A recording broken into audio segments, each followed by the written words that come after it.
The Lord be with you. A reading from the Holy Gospel according to John. Jesus raised his eyes to heaven and said, Holy Father, I pray not only for these, but for those also who through their words will believe in me. May they all be one, Father, as you are in me and I am in you, so that the world may believe it was you who sent me. I have given them the glory you gave to me, that they may be one as we are one. With me in them and you in me, may they be so completely one that the world will realize that it was you who sent me, and that I have loved them as much as you love me. Father, I want those you have given me to be with me where I am, so that they may always see the glory you have given me, because you loved me before the foundation of the world.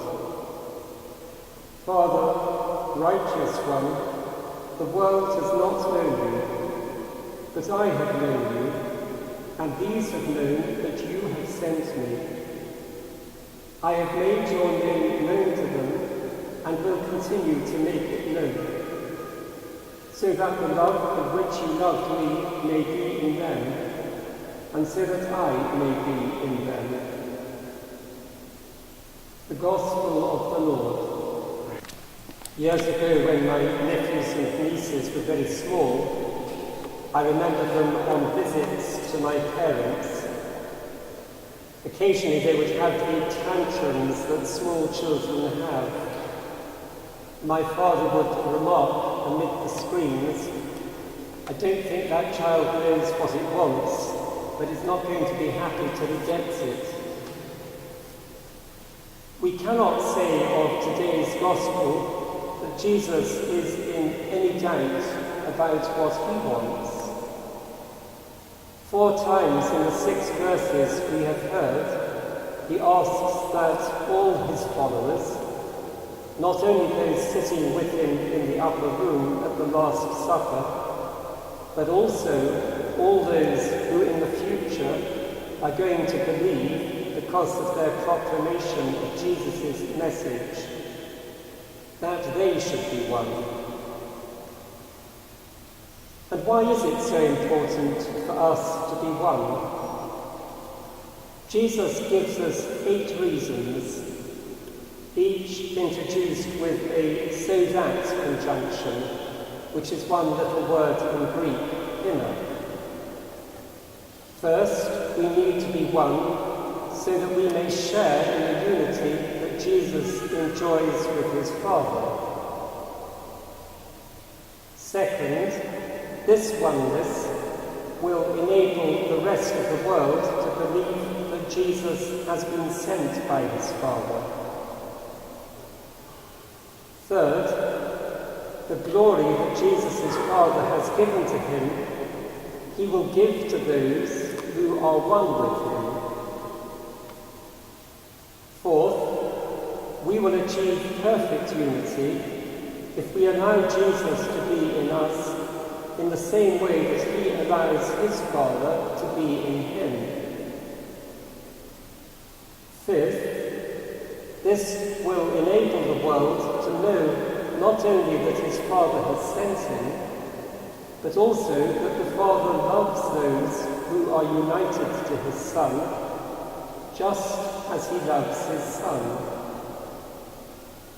Sixth and seventh, when Jesus' followers are with him where he is, then they will see his glory, which his Father has given him, and that his Father has loved him before the foundation of the cosmos. A slightly more exciting word than world.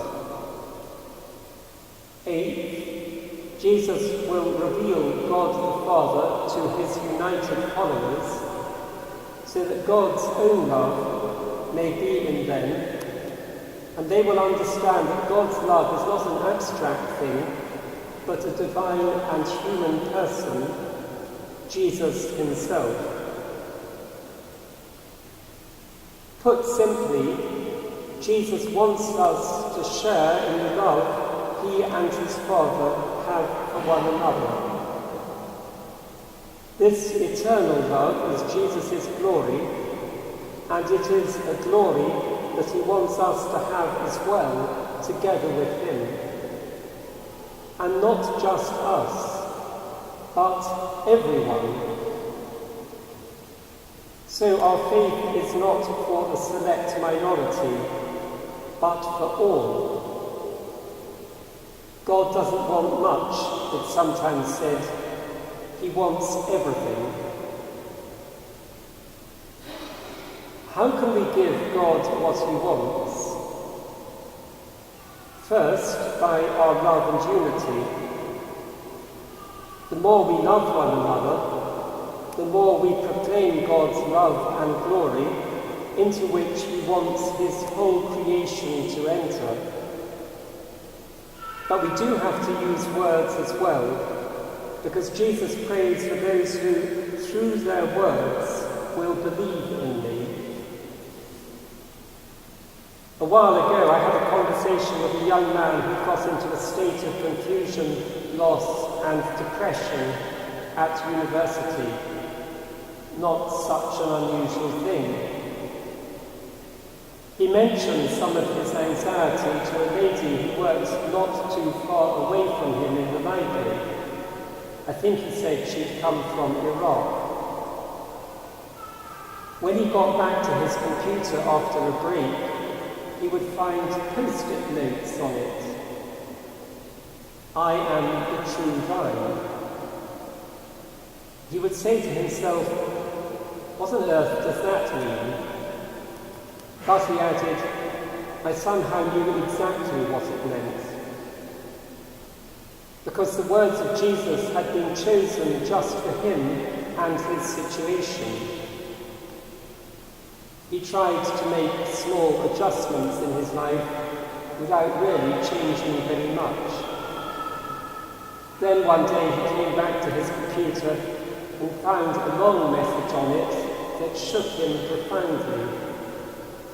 Through it, he had a conviction of an encounter with Jesus that was at once wonderful and terrible, and is now making not small adjustments to his life, but very big ones.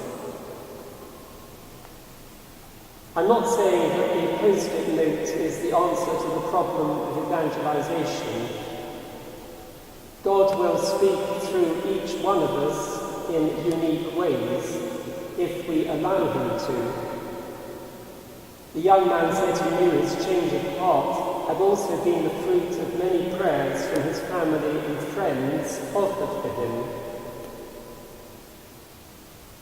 It is hard to be one, to work for unity, in a world that seems to be in love with division and conflict.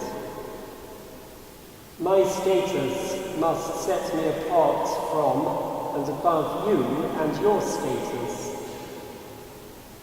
What passes for political discussion seems to consist in who can be rudest about their opponent in the shortest possible time. But our opening prayer, which echoes one first found in the 7th century Gelasian sacramentary, which was put together for the titular churches of Rome, asks that we should feel today the strength of Jesus' promise to his disciples made them at the end of St. Matthew's Gospel. And see, I am with you every day until the end of the world. St. Stephen, in our first reading, sees Jesus standing at God's right hand in the glory that he himself is soon going to enter. And in the book of Revelation, Jesus promises, I shall indeed be with you soon. As we open ourselves up to these promises, and as the Holy Spirit shows us the power that is in them, we will come to express that glorious unity into which Christ is inviting us, and not only us, but the entirety of his creation.